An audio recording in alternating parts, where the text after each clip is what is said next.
পরম করুণাময় ও অসীম দয়ালু আল্লাহ তাআলার নামে। সূরা বনী ইসরাঈল। পবিত্র ও মহিমান্বিত সেই আল্লাহ তাআলা, যিনি তাঁর এক বান্দাকে রাতের বেলায় মসজিদে হারাম থেকে মসজিদে আকসায় নিয়ে গেলেন, যার পারিপার্শ্বিকতাকে আমি আগেই বরকতপূর্ণ করে রেখেছিলাম, যেন আমি তাকে আমার অদৃশ্য জগতের কিছু নিদর্শন দেখাতে পারি। মূলত সর্বশ্রোতা ও সর্বস্রষ্টা তো স্বয়ং তিনি। আমি মূসাকেও কিতাব দিয়েছি। আমি এই কিতাবকে বনী ইসরাঈলের হেদায়েতের উপকরণ বানিয়েছিলাম। আমি আদেশ দিয়েছিলাম, আমাকে ছাড়া অন্য কাউকে তোমরা নিজেদের কর্মবিধায়ক রূপে গ্রহণ করো না। তোমরা হচ্ছে সেসব লোকের বংশধর যাদের আমি নূহের সাথে নৌকায় আরোহণ করিয়েছিলাম। অবশ্যই সে ছিল আমার এক কৃতজ্ঞ বান্দা। আমি বনী ইসরাঈলদের প্রতি তাদের কিতাবের মধ্যে এ কথার ঘোষণা দিয়েছিলাম, অবশ্যই তোমরা দুবার আমার জমিনে বিপর্যয় সৃষ্টি করবে এবং মানুষের উপর তখন বড় বেশি বাড়াবাড়ি করবে। অতঃপর এই দুয়ের প্রথমটির নির্ধারিত সময় যখন এসে হাজির হল, তখন তোমাদের বিপর্যয় বন্ধ করার জন্য আমি তোমাদের উপর আমার এমন কিছু বান্দাকে পাঠিয়েছিলাম যারা ছিল বীরত্বের অধিকারী। অতঃপর তারা তোমাদের ঘরে ঘরে প্রবেশ করে সবকিছুই তছনছ করে দিয়ে গেল।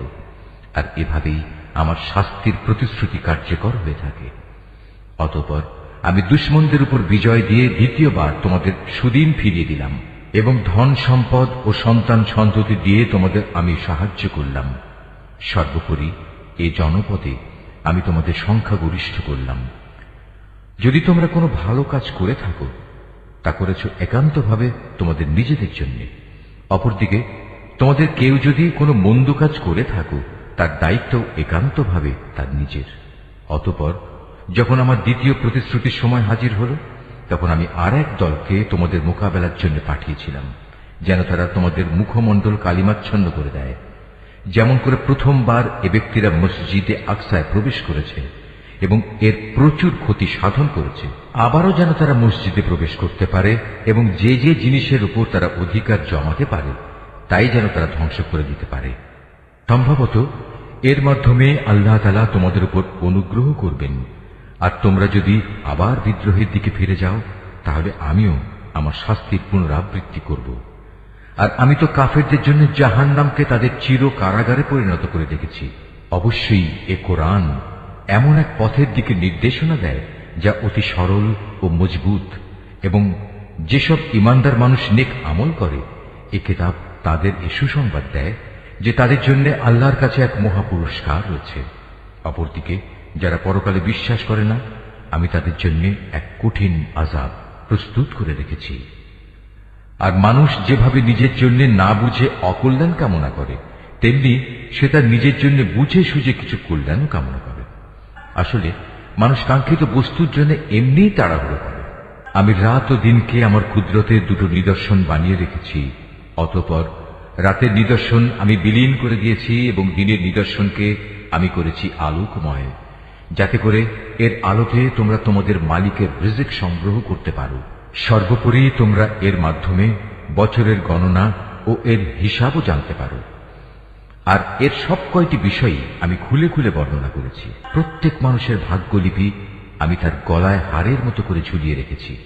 কিয়ামতের দিন তার জন্য আমল নামার একটি গ্রন্থ আমি তার সামনে বের করে দেব। সে তা তার সামনে খোলা অবস্থায় পড়ে থাকতে দেখবে। আমি তাকে বলবো, পড়ো, এ হচ্ছে তোমার আমল নামা। আজ নিজের হিসাবের জন্য তুমি একাই যথেষ্ট। যে ব্যক্তি হিদায়াতের পথে চলবে, সে তো চলবে একান্তভাবে নিজের ভালোর জন্য। যে ব্যক্তি গোমরাহ হবে, তার গোমরাহির দায়িত্ব অবশ্যই তার উপর। আসল কথা হচ্ছে, সেদিন কেউই অন্য কারো গুনাহের ভার বইবে না। আর আমি কখনোই কোনো জাতিকে আযাব দেই না, যতক্ষণ না আমি সেখানে আযাব থেকে সতর্ককারী কোনো রাসূল না পাঠাই। আমি যখন কোনো জনপদকে ধ্বংস করতে চাই, তখন তার বিত্তশালী লোকদের ভালো কাজের আদেশ করি, কিন্তু তা না করে সেখানে তারা গুনাহের কাজ করতে শুরু করে। অতঃপর এজন্য সেখানে আমার আযাবের ফয়সালা প্রতিষ্ঠিত হয়ে যায়। পরিশেষে আমি তা সম্পূর্ণরূপে বিনাশ করে দেই। নূহের পর আমি এই একই কারণে কত মানব গোষ্ঠীকে ধ্বংস করে দিয়েছি। হে নবী, তোমার মালিক তার বান্দাদের গুনাহের খবর রাখা ও তা পর্যবেক্ষণ করার জন্য একাই যথেষ্ট। কোন ব্যক্তি দ্রুত দুনিয়ার সুখ সম্ভোগ পেতে চাইলে আমি তাকে এখানে তার জন্য যতটুকু দিতে চাই তা সত্য দিয়ে দিই, কিন্তু পরিশেষে তার জন্য জাহান্নামে নির্ধারণ করে রাখি, যেখানে সে প্রবেশ করবে একান্ত নিন্দিত, অপমানিত ও বিতাড়িত অবস্থায়।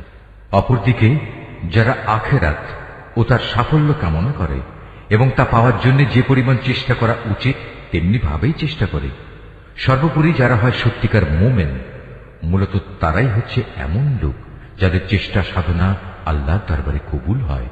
হে নবী, আমি এদের যারা দুনিয়া চায় এবং ওদের যারা আখিরাত চায় সবাইকেই তোমার মালিকের দান থেকে সাহায্য করে যাচ্ছি, এবং তোমার মালিকের দান কারো জন্যই বন্ধ নয়। হে নবী, তুমি দেখো কিভাবে আমি পার্থিব সম্পদের বেলায় তাদের একজনকে আরেকজনের উপর শ্রেষ্ঠত্ব দান করলাম। অবশ্য মর্যাদার দিক থেকে আখিরাত অনেক বড়, তার ফজিলত বহুলাংশে বেশি। হে মানুষ, আল্লাহর সাথে তোমরা অন্য কাউকে মাবুদ বানিও না, নতুবা পরকালে তোমরা নিন্দিত, অপমানিত ও নিঃসহায় হয়ে পড়বে। তোমার মালিক আদেশ করছেন তোমরা তাকে বাদ দিয়ে অন্য কারো ইবাদত করো না, এবং তোমরা তোমাদের পিতামাতার সাথে সৎ ব্যবহার করো। তাদের একজন কিংবা উভয়ই যদি তোমার জীবদ্দশায় বার্ধক্যে উপনীত হয়, তাহলে তাদের সাথে বিরক্তিসূচক কিছু বলো না এবং কখনো তাদের ধমক দিও না। তাদের সাথে সম্মানজনক ভদ্রজনিত কথা বলবে। অনুকম্পায় তুমি ওদের প্রতি বিনয় অবনত থেকো এবং বলো, হে আমার মালিক, ওদের প্রতি ঠিক সেভাবেই তুমি দয়া করো যেমনি করে শৈশবে ওরা আমাকে লালন পালন করেছিল। আসলে তোমাদের মালিক তোমাদের মনের ভিতরে যা আছে তা ভালো করেই জানেন। তোমরা সত্যিই যদি ভালো মানুষ হয়ে থাকো তাহলে আল্লাহ তাআলা তা মাফ করে দেবেন, কেননা যারা তওবা করে তিনি তাদের গুনাহ মাফ করে দেন। আত্মীয় স্বজনকে তাদের যথার্থ পাওনা আদায় করে দেবে, অভাবগ্রস্ত এবং মুসাফিরদেরও তাদের হক আদায় করে দেবে। কখনো অপব্যয় করো না, অবশ্যই অপব্যয়কারীরা হচ্ছে শয়তানের ভাই, আর শয়তান হচ্ছে তার মালিকের প্রতি বড়ই অকৃতজ্ঞ। যদি তোমাকে কখনো এ হকদারদের বিমুখ করতেই হয় এ কারণে যে তাকে দেওয়ার মতো সম্পদ তোমার কাছে নেই এবং তুমি তোমার মালিকের কাছ থেকে অনুগ্রহ কামনা করছো, যা পাওয়ার তুমি আশাও রাখো, তাহলে একান্ত নম্রভাবে তাদের সাথে কথা বলো। কখনো নিজের ব্যয়ের হাত গর্দানের সাথে বেঁধে রেখো না, যাতে কার কোনো প্রকাশ পায়, আবার তা সম্পূর্ণ খুলেও রেখো না, অন্যথায় বেশি খরচ করার কারণে তুমি নিন্দিত, নিঃস্ব হয়ে যাবে। তোমার মালিক যাকে চান তার রিজিক বাড়িয়ে দেন, আবার যাকে চান তাকে তা কম করে দেন। অবশ্যই তিনি তার বান্দাদের প্রয়োজন সম্পর্কে ভালোভাবেই জানেন এবং তাদের অবস্থাও তিনি দেখেন। তোমরা তোমাদের সন্তানদের কখনো দারিদ্র্যের ভয়ে হত্যা করো না। আমি যেমন তাদের রিজিক দান করি তেমনি তোমাদেরও কেবল আমিই রিজিক দান করি। রিজিকের ভয়ে তাদের হত্যা করা হবে অবশ্যই একটি মহাপাপ। তোমরা ব্যভিচারের ধারে কাছেও যেও না, নিঃসন্দেহে এ হচ্ছে একটি অশ্লীল কাজ এবং নিকৃষ্ট পথ। কোন জীবনকে অন্যায়ভাবে হত্যা করো না, যা আল্লাহ তাআলা হারাম করেছেন। যে ব্যক্তিকে অন্যায়ভাবে হত্যা করা হয় আমি তার উত্তরাধিকারীকে এ অধিকার দিয়েছি, সে চাইলে রক্তের বিনিময় দাবি করতে পারে, তবে সে যেন হত্যার প্রতিশোধ নেয়ার ব্যাপারে বাড়াবাড়ি না করে, কেননা হত্যার মামলায় যে ব্যক্তি মজলুম তাকেই সাহায্য করা হবে। এতিমদের মাল সম্পদের কাছেও যেও না, তবে এমন কোন পন্থায় যা এতিমের জন্য উত্তম বলে প্রমাণিত হয় তা বাদে, যতক্ষণ পর্যন্ত সে এতিম তার বয়ঃপ্রাপ্তির পর্যায়ে উপনীত হয় এবং তোমরা এদের দেয়া যাবতীয় প্রতিশ্রুতি মেনে চলো, কেননা কিয়ামতের দিন এ প্রতিশ্রুতির ব্যাপারে তোমাদের জিজ্ঞাসাবাদ করা হবে। কোনো কিছু পরিমাপ করার সময় মাপ কিন্তু পুরোপুরিই করবে, আর ওজন করার জিনিস হলে দাঁড়িপাল্লা সোজা করে ধরবে। লেনদেনের ব্যাপারে এই হচ্ছে উত্তম পন্থা এবং পরিণামের দিক থেকে এটাই হচ্ছে উৎকৃষ্ট। যে বিষয়ে তোমার কোনো জ্ঞান নেই অযথা তার পেছনে পড়ো না, কেননা কিয়ামতের দিন কান, চোখ ও অন্তর এ সব কয়টির ব্যবহার সম্পর্কে তাকে জিজ্ঞেস করা হবে। আল্লাহর জমিনে কখনোই দম্ভ ভরে চলো না, কেননা যতই অহংকার করো না কেন তুমি কখনোই জমিন বিদীর্ণ করতে পারবে না, আর উচ্চতায়ও তুমি কখনো পর্বত সমান হতে পারবে না। হে নবী, এগুলো সবই খারাপ কাজ। এর মন্দ দিকগুলো তোমার মালিকের কাছে একান্ত ঘৃণিত। তোমার মালিক ওহির মাধ্যমে যে প্রজ্ঞা দান করেছেন এ হচ্ছে তার অন্তর্ভুক্ত, যা তোমার মালিক ওহির মাধ্যমে তোমার কাছে পাঠিয়েছেন। তুমি আল্লাহর সাথে অন্য আর কাউকে মাবুদ বানাবে না, অন্যথায় তুমি নিন্দিত, অপমানিত ও আল্লাহর অনুগ্রহ থেকে বঞ্চিত হয়ে জাহান্নামে নিক্ষিপ্ত হবে। এটা কেমন কথা? তোমাদের মালিক তোমাদের জন্য নির্ধারিত করেছেন পুত্র সন্তান আর নিজ ফেরেশতাদের কন্যা হিসেবে গ্রহণ করে নিয়েছেন। তোমরা সত্যিই আল্লাহ তাআলা সম্পর্কে একটা জঘন্য কথা বলে বেড়াচ্ছ। আমি কোরআনে এ কথাগুলো সবিস্তার বর্ণনা করেছি যাতে করে তারা এর থেকে কিছু শিক্ষা গ্রহণ করতে পারে, কিন্তু এই বিষয়টি তাদের ঈমানের প্রতি বিদ্বেষ ছাড়া আর কিছুই বাড়াল না। হে নবী, এদের তুমি বলো, যদি আল্লাহর সাথে আরো মাবুদ থাকত, যেমন করে এ মুশরিক লোকেরা বলে, তাহলে অবশ্যই তারা এতদিনে আরশের মালিকের কাছে পৌঁছার একটা পথ বের করে নিত। মূলত এরা আল্লাহ তাআলা সম্পর্কে যা কিছু অবান্তর কথাবার্তা বলে, তিনি তার চেয়ে অনেক পবিত্র, অনেক মহিমান্বিত। সাত আসমান, জমিন, এই দুয়ের মাঝখানে যা কিছু মজুদ আছে তা সবই আল্লাহ তাআলার পবিত্রতা ও মহিমা ঘোষণা করছে। সৃষ্টিলোকে কোনো একটি জিনিসই এমন নেই যা তার প্রশংসা, পবিত্রতা ও মাহাত্ম্য ঘোষণা করে না, কিন্তু তাদের পবিত্রতা ও মহিমা ঘোষণা তোমরা অনুধাবন করতে পারো না। অবশ্যই তিনি একান্ত সহনশীল ও ক্ষমাপরায়ণ। হে নবী, যখন তুমি কোরআন পাঠ করো তখন তোমার ও যারা পরকালের উপর বিশ্বাস করে না তাদের মাঝে আমি একটি প্রচ্ছন্ন পর্দা এঁটে দিই। আমি তাদের অন্তরের উপর এক ধরনের আবরণ রেখে দিই, ওদের কানে এনে দিই বধিরতা, যাতে করে ওরা তা উপলব্ধি করতে না পারে। তাই তুমি দেখবে যখন তুমি কোরআনে এক আল্লাহ তাআলার কথা স্মরণ করতে থাকো তখন তারা তোমার কাছ থেকে সরে পড়ে। আমি ভালো করেই জানি যখন ওরা কান পেতে তোমার কথা শোনে, তখন ওরা কান পেতে কি কথা শোনে আমি এও জানি। যখন এই জালেমরা নিজেদের মধ্যে সলা পরামর্শ করে বলে, তোমরা তো একজন জাদুগ্রস্ত লোকেরই অনুসরণ করে চলেছ, হে নবী দেখো এরা তোমার ব্যাপারে কি ধরনের উপমা তৈরি করেছে। মূলত এসব কারণেই এরা গোমরা হয়ে গেছে, অতএব এরা সঠিক পথের সন্ধান পাবে না। এই মূর্খ লোকেরা বলে, আমরা মৃত্যুর পর হাড্ডিতে পরিণত হয়ে পচে গেলেও কি নতুন সৃষ্টিরূপে পুনরায় উত্থিত হব? তুমি তাদের বলো, মৃত্যুর পর তোমরা পাথর হয়ে যাও কিংবা লোহায় পরিণত হও, সর্বাবস্থায় তোমরা পুনরুত্থিত হবে। কিংবা এমন কিছু সৃষ্টি তোমাদের ধারণায় যার বাস্তবায়ন হওয়া খুবই কঠিন। অচিরেই তারা বলবে, অবস্থা এমন হলে কে আমাদের পুনরায় জীবিত করবে? তুমি বলো, হ্যাঁ তিনিই করবেন, যিনি তোমাদের প্রথমবার সৃষ্টি করেছেন। অতঃপর তুমি দেখবে তারা তোমার সামনে মাথা নাড়াবে এবং বলবে, তাহলে কবে হবে এসব কিছু? তুমি বলো, সম্ভবত সেদিন খুব শীঘ্রই সংঘটিত হবে, যেদিন আল্লাহ তাআলা তোমাদের ডাক দেবেন এবং তোমরা সবাই তার প্রশংসা করতে করতে তার ডাকে সাড়া দেবে। আর তোমরা ভাববে সামান্য কিছু সময়ই তোমরা কবরে কাটিয়ে এসেছ। হে নবী, আমার বান্দাদের বলে দাও তারা যেন কথা বলার সময় এমন সব কথা বলে যা উত্তম, কেননা শয়তান খারাপ কথা দ্বারা তাদের মাঝে বিভেদ সৃষ্টির উস্কানি দেয়, আর শয়তান তো হচ্ছে মানুষের প্রকাশ্য দুশমন। হে মানুষ, তোমাদের মালিক তোমাদের সম্পর্কে ভালো করেই জানেন। তিনি চাইলে তোমাদের উপর দয়া করেন, আবার চাইলে তিনি তোমাদের শাস্তি দেন।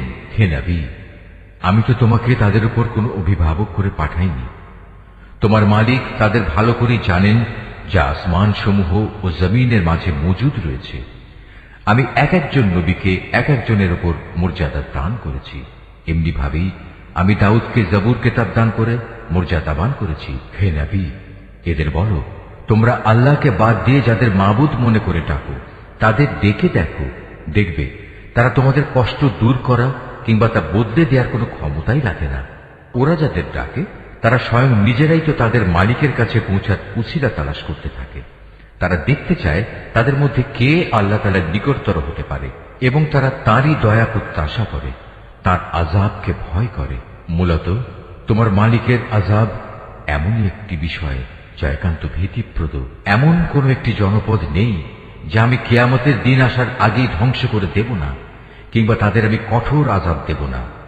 এসব কথা তো আমার পাঠানো কিতাবেই লিপিবদ্ধ আছে। আমাকে আযাবের নিদর্শন সমূহ পাঠানো থেকে এছাড়া অন্য কোনো কিছুই নিবৃত্ত করতে পারেনি যে তাদের আগের লোকেরা তা অস্বীকার করেছে। আমি সামুদ জাতিকে দৃশ্যমান নিদর্শন হিসেবে একটি উষ্ট্রি পাঠিয়েছিলাম, অতঃপর তারা আমার সেই নিদর্শনের সাথে জুলুম করেছে। আসলে আমি ভয় দেখানোর জন্যই তাদের কাছে আযাবের নিদর্শনসমূহ পাঠাই। হে নবী, স্মরণ করো যখন আমি তোমাকে বলেছিলাম তোমার মালিক জ্ঞানের পরিধি দিয়ে সব মানুষদের পরিবেষ্টন করে আছেন। যে স্বপ্ন আমি তোমাকে দেখিয়েছিলাম তাকে আমি আসলে মানুষদের জন্য পরীক্ষার বিষয় বানিয়ে দিয়েছিলাম, এবং সে গাছকেও পরীক্ষার কারণ বানিয়েছি, যার প্রতি কোরআনে অভিশাপ দেওয়া হয়েছে। এভাবেই আমি তাদের ভয় দেখাই। মূলত আমার ভয় দেখানো তাদের গুমরাহি কেবল বাড়িয়ে দিয়েছে। স্মরণ করো যখন আমি ফেরেশতাদের বললাম তোমরা আদমকে সাজদা করো, তখন তারা সবাই আমার আদেশে সাজদা করল, ইবলিস ছাড়া। সে বলল, আমি কিভাবে তাকে সাজদা করব যাকে তুমি মাটি থেকে সৃষ্টি করেছ? সে বলল, তুমি কি একে দেখেছো যাকে তুমি আমার উপর মর্যাদা দান করলে? যদি তুমি আমাকে কিয়ামত পর্যন্ত অবকাশ দাও, তাহলে আমি অবশ্যই তার গোটা বংশধরদের নিজের আয়ত্তে নিয়ে আসব, তবে একটি ক্ষুদ্র দল ছাড়া যারা বেঁচে থাকতে পারবে। আল্লাহ তাআলা বললেন, যাও, দূর হয়ে যাও এখান থেকে। তাদের মধ্যে যারা তোমার আনুগত্য করবে তোমাদের সবার শাস্তি হচ্ছে জাহান্নাম, আর জাহান্নামের শাস্তিও পুরোপুরি দেয়া হবে। এদের মধ্যে যাকেই পারো তুমি তোমার আওয়াজ দিয়ে গোমরা করে দাও। তোমার যাবতীয় অশ্বারোহী ও পদাতিক বাহিনী নিয়ে তাদের উপর গিয়ে চড়াও হও। ধন সম্পদ ও সন্তান সন্ততিতে তুমি তাদের সাথী হয়ে যাও এবং যত পারো তাদের মিথ্যা প্রতিশ্রুতি দিতে থাকো। আর শয়তান তাদের যে প্রতিশ্রুতি দেয় তা প্রতারণা ছাড়া আর কিছুই নয়। নিঃসন্দেহে যারা আমার খাস বান্দা তাদের উপর তোমার কোনো ক্ষমতা চলবে না। হে নবী, তোমার মালিক অবশ্যই তাদের কর্মবিধায়ক হিসেবে যথেষ্ট। হে মানুষ, তোমাদের মালিক তো হচ্ছেন তিনি, যিনি তোমাদের জন্য সমুদ্রে জলযান পরিচালনা করেন, যাতে করে তোমরা জলে স্থলে তাঁর প্রদত্ত রিজিক তালাশ করতে পারো। নিশ্চয়ই তিনি তোমাদের উপর পরম দয়ালু। আর উত্তাল সমুদ্রের মধ্যে যখন তোমাদের উপর কোনো বিপদ মুসিবত আপতিত হয়, তখন আল্লাহ তাআলাকে বাদ দিয়ে ইতিপূর্বে তোমরা যাদের ডাকতে তারা সবাই তোমাদের মন থেকে হারিয়ে যায়, এবং ডাকার জন্য এক আল্লাহই সেখানে বাকি থেকে যান। অতঃপর তিনি যখন তোমাদের স্থলে এনে বিপদ থেকে উদ্ধার করেন, তখনই তোমরা তাঁর থেকে মুখ ফিরিয়ে নাও। আসলে মানুষ হচ্ছে নেহায়েত অকৃতজ্ঞ। তোমরা কি করে নিশ্চিত হয়ে গেছো তিনি তোমাদের স্থলে এনে এর কোথাও তোমাদের গেড়ে দেবেন না, অথবা তোমাদের উপর মরণমুখী কোনো ধূলিঝড় নাজিল করবেন না? এমন অবস্থা যখন আসবে তখন তোমরা কোনো অভিভাবকও পাবে না। অথবা তোমরা এ ব্যাপারেও কি নিশ্চিত হয়ে গেছো যে তিনি পুনরায় তোমাদের সেই সমুদ্রে নিয়ে যাবেন না, এবং স্থলে এসে যে আচরণ তোমরা তার সাথে করেছো তোমাদের সেই অকৃতজ্ঞতার শাস্তি স্বরূপ তিনি অতঃপর তোমাদের উপর প্রচন্ড ঝড় পাঠাবেন না এবং তোমাদের উত্তাল সমুদ্রে ডুবিয়ে দেবেন না? আর এমন অবস্থা দেখা দিলে তোমাদের জন্য সেদিন আমার বিরুদ্ধে কোনো সাহায্যকারী পাবে না। আমি অবশ্যই আদম সন্তানদের মর্যাদা দান করেছি। স্থলে ও সমুদ্রে আমি ওদের চলাচলের বাহন দিয়েছি এবং তাদের পবিত্র জিনিসসমূহ দিয়ে আমি রিজিক দান করেছি। অতঃপর আমি অন্য যত কিছু সৃষ্টি করেছি তার অধিকাংশের উপরই আমি তাদের শ্রেষ্ঠত্ব দান করেছি। যেদিন আমি প্রত্যেক জাতিকে তাদের নেতাদের সাথে ডাকব, সেদিন যাদের আমলনামা তাদের ডান হাতে দেয়া হবে তারা খুশি হয়ে তা পড়তে শুরু করবে। তাদের উপর সেদিন বিন্দু মাত্র জুলুম করা হবে না। যে ব্যক্তি জেনে বুঝে এই দুনিয়ায় সত্য থেকে অন্ধ হয়ে থেকেছে, পরকালেও সে আল্লাহর নিয়ামত থেকে অন্ধ থেকে যাবে এবং হেদায়েত থেকেও সে হবে পথহারা। হে নবী, আমি তোমার প্রতি যে ওহী পাঠিয়েছি তার প্রচার ও প্রতিষ্ঠা থেকে তোমার পদস্খলন ঘটাবার ব্যাপারে এরা কোনো প্রকার চেষ্টা থেকেই বিরত থাকেনি, যাতে করে তুমি ওহীর বদলে আমার সম্পর্কে কিছু মিথ্যা কথা বানাতে শুরু করো। যদি তেমন কিছু করতে তাহলে এরা তোমাকে তাদের ঘনিষ্ঠ বন্ধু বানিয়ে দিত। যদি আমি তোমাকে তখন অবিচল না রাখতাম তাহলে তুমি অবশ্যই তাদের দিকে সামান্য কিছুটা হলেও ঝুঁকে পড়তে। আর এমনটি যদি হতো তাহলে এ জীবনে যেমন আমি তোমাকে দ্বিগুণ শাস্তি আস্বাদন করাতাম, তেমনি মৃত্যু পরবর্তী কালেও আমি তোমাকে দ্বিগুণ শাস্তি আস্বাদন করাতাম। তুমি আমার বিরুদ্ধে তখন কোনোই সাহায্যকারী পেতে না। হে নবী, এরা এ ব্যাপারেও কোনো চেষ্টা ত্রুটি করেনি যে তোমাকে এ ভূখণ্ড থেকে উৎখাত করে এর বাইরে কোথাও ফেলে দেবে। যদি তেমনটি হতো তাহলে তোমার পরে তারা নিজেরাও সেখানে সামান্য কিছুক্ষণই মাত্র টিকে থাকতে পারত।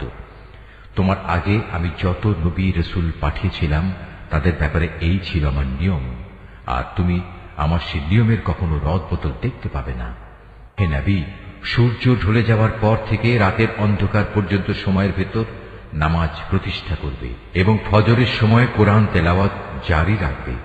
অবশ্য ফজরের কোরআন তেলাওয়াত সহজেই পরিলক্ষিত হয়। রাতের কিছু অংশে তাহাজ্জুদ নামাজ প্রতিষ্ঠা করো। এটা তোমার জন্য ফরজ নামাজের অতিরিক্ত একটা নামাজ। আশা করা যায় তোমার মালিক এর বরকত দ্বারা তোমাকে প্রশংসিত মর্যাদায় প্রতিষ্ঠিত করবেন। তুমি বলো, হে আমার মালিক, যেখানেই আমাকে নিয়ে যাও না কেন তুমি আমাকে সত্যের সাথে নিয়ে যাও, এবং যেখান থেকেই আমাকে বের করো না কেন সত্যের সাথেই বের করো, এবং তোমার কাছ থেকে আমার জন্য একটি সাহায্যকারী রাষ্ট্রশক্তি প্রদান করো। তুমি ঘোষণা দাও, সত্য এসে গেছে এবং মিথ্যা চিরতরে বিলুপ্ত হয়ে গেছে। অবশ্য মিথ্যাকে বিলুপ্ত হতেই হবে। আমি কোরআনে যা কিছু নাজিল করি তা হচ্ছে ঈমানদারদের জন্য তাদের রোগের উপশমকারী ও রহমত, কিন্তু এ সত্ত্বেও তা জালেমদের জন্য ক্ষতি ছাড়া আর কিছুই বৃদ্ধি করে না। যখন আমি মানুষদের উপর কোন রকম অনুগ্রহ করি তখন তারা কৃতজ্ঞতার বদলে আমার দিক থেকে মুখ ফিরিয়ে নেয় এবং নিজেকে দূরে সরিয়ে নিয়ে যায়। আবার যখন কোন রকম কষ্ট মুসিবত তাকে স্পর্শ করে তখন সে একেবারে নিরাশ হয়ে পড়ে। নবী, এতে তুমি বলো, প্রত্যেক ব্যক্তি নিজ প্রকৃতির উপর কাজ করে যাচ্ছে। অতঃপর তোমাদের মালিক ভালো করে জানেন কে সঠিক পথের উপর রয়েছে। হে নবী, এরা তোমার কাছে জানতে চায় রূহ কি জিনিস। তুমি এদের বলো, রূহ হচ্ছে আমার মালিকের আদেশ সম্পর্কিত একটি বিষয়। আসলে সৃষ্টির রহস্য সম্পর্কে তোমাদের যা কিছু জ্ঞান দেয়া হয়েছে তা নিতান্ত কম। তারপরেও আমি তোমার প্রতি যে কতটুকু ওহী পাঠিয়েছি, যদি আমি চাইতাম তা অবশ্যই তোমার উপর থেকে প্রত্যাহার করে নিতে পারতাম। আর তেমন কিছু হলে তুমি আমার মোকাবেলায় কোনোই সাহায্যকারী পেতে না। কিন্তু এটা হচ্ছে তোমার মালিকের একান্ত দয়া, এতে কোনো সন্দেহ নেই। তোমার উপর তার অনুগ্রহ অনেক বড়। তুমি তাদের এও বলো, যদি সব মানুষ ও জিন এ কাজের জন্য একত্রিত হয় যে তারা এই কোরআনের অনুরূপ কোনো কিছু বানিয়ে আনবে, তাতেও তারা এর মতো কিছু তৈরি করে আনতে পারবে না। যদিও এ ব্যাপারে তারা একে অপরের সাহায্যকারী হয়, তবুও নয়। আমি কোরআনের মধ্যে মানুষদের বোঝানোর জন্য বহু উপমা দ্বারা হেদায়েতের বাণী বিশদভাবে বর্ণনা করেছি, কিন্তু অধিকাংশ মানুষই তা অমান্য না করে ক্ষান্ত হল না।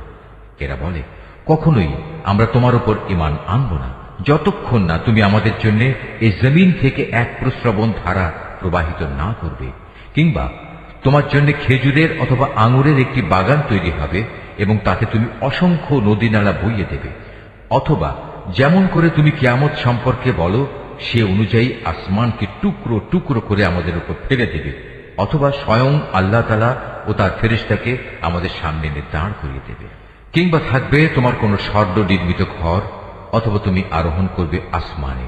কিন্তু আমরা তোমার আকাশে চড়ার ঘটনা বিশ্বাস করব না যতক্ষণ না তুমি সেখান থেকে আমাদের জন্য একটি কিতাব নিয়ে আসবে যা আমরা পড়তে পারব। হে নবী, তুমি এদের শুধু এটুকু বলো, মহান পবিত্র আমার আল্লাহ তাআলা, আমি তো কেবল তাঁর পক্ষ থেকে একজন মানুষ, একজন রাসূল বই, কিছুই নই। যখনই মানুষদের কাছে আল্লাহ তাআলার কাছ থেকে হিদায়াত আসতো তখন তাদের ঈমান আনা থেকে এছাড়া অন্য কোনো জিনিসই বিরত রাখেনি যে তারা বলতো, আল্লাহ তাআলা আমাদের মতো একজন মানুষকে কি নবী করে পাঠালেন? হে নবী, তুমি তাদের বলো, যদি এই জমিনে ফেরেশতারাই বসবাস করত এবং তারা এখানে নিশ্চিন্তভাবে ঘুরে বেড়াত, তাহলে অবশ্যই আমি তাদের জন্য আসমান থেকে কোনো ফেরেশতাকেই নবী করে পাঠাতাম। তুমি বলো, আমার এবং তোমাদের মাঝে আল্লাহ তাআলাই আমি মনে করি সাক্ষী হিসেবে যথেষ্ট। অবশ্যই তিনি তার বান্দাদের সম্পর্কে জানেন, তিনি তাদের সব আচরণও দেখেন। যাকে আল্লাহ তাআলা হিদায়াত দান করেন সেই মূলত হিদায়াত প্রাপ্ত হয়, আর যাকে তিনি গোমরাহ করেন এমন লোকদের হিদায়াত দানের জন্য হে নবী, তুমি আল্লাহ তাআলা ছাড়া আর অন্য কাউকেই সাহায্যকারী পাবে না। এমন সব গোমরাহ লোকদের আমি কিয়ামতের দিন মুখের উপর ভর দিয়ে চলা অবস্থায় একত্রিত করব। এরা তখন হবে অন্ধ, বোবা ও বধির। এদের সবার ঠিকানা হবে জাহান্নাম। যতবার তা স্তিমিত হয়ে আসবে ততবার আমি তাকে তাদের জন্য প্রজ্বলিত করে আরো বাড়িয়ে দেব।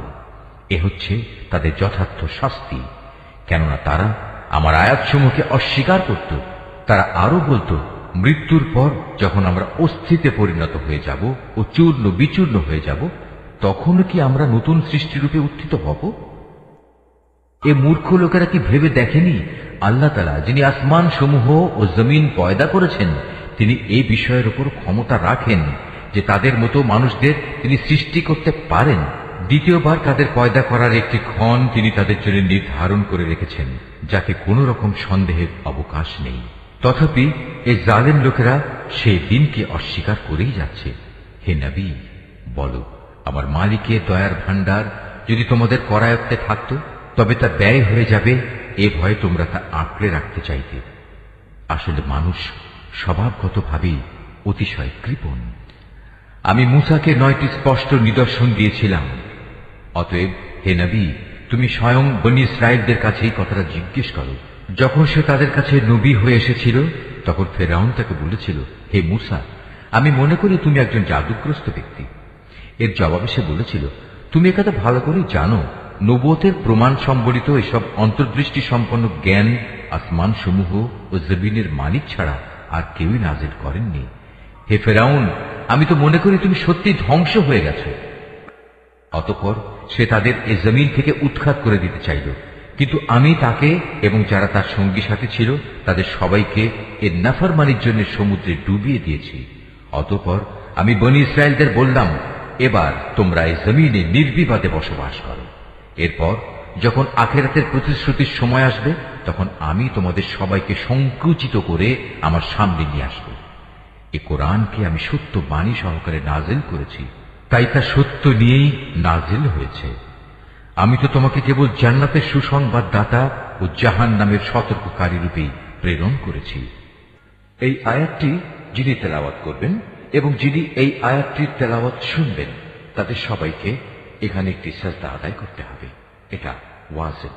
আমি কোরআনকে ভাগে ভাগে বিভক্ত করে দিয়েছি, যাতে করে তুমিও ক্রমে ক্রমে তা মানুষদের সামনে পড়তে পারো, আর এ কারণেই আমি তা পরপর নাজিল করেছি। হে নবী, তুমি বলো, তোমরা এ কোরআনকে মানো কিংবা না মানো, তাতে এর মর্যাদা মোটেই ক্ষুণ্ণ হবে না।